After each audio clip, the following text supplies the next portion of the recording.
Hi, students. So we're going to be starting a new book called Turn of the Screw by Henry James. And our central question will be, how do we know if we can trust the narrator? So we're really going to be thinking about narrators in this teeny tiny mini unit. So there's just a couple of things that I feel like we should go over before we start the novel, just some vocabulary, but also some sort of background information. So in the book, one of the narrators is a governess. And so a governess is a very British thing. I don't know if they exist anymore, but it's different than a nanny, right? A nanny sort of like watches children, but a governess's job is really education, and not just like academic, but social education. Specifically for young women, she would stay with the family ideally from the time the child was fairly young up until the girl maybe got married or was old enough to not need a governess anymore, came of age, like 16 or 18. Boys would be with a governess for a little while until they went to school. And so we should talk about schooling for sort of upper class, wealthy British boys. So very, very common for an upper class boy in the UK to be sent to boarding school. And they'd often start around 8 or 9, like when we normally start boarding school, but some boys would go to boarding school as early as 5 or 6, especially if their family maybe was working in one of the British colonies, like India.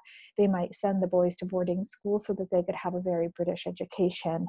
There's usually a winter and summer holiday. Holiday is the British word for vacation, and usually boys would return home during those times.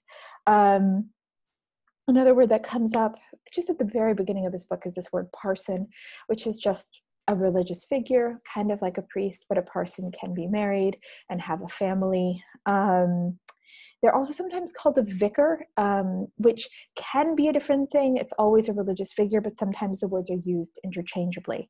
And a vicarage or a parsonage is just the house where this person lives. It's usually attached to the church or right next door. A solicitor is a lawyer. And then I have some more vocabulary on here that I will scan. There's nothing else that you really need to know. So anyways, and then one other thing. So this novel takes place during Christmas time, but it takes place in like a beautiful country estate in the UK. And so I thought I would show you just a little bit of like what that would look like. So I found this house called Eastbury Manor House. And so this is a house in the part of England where the novel takes place. And so this is an idea of what this house might look like, right? It's just an idea because the house in the book is fictional. It doesn't really exist, but it's definitely one of these big houses with lots of land around it, lots of gardens. And then there's this other word, which is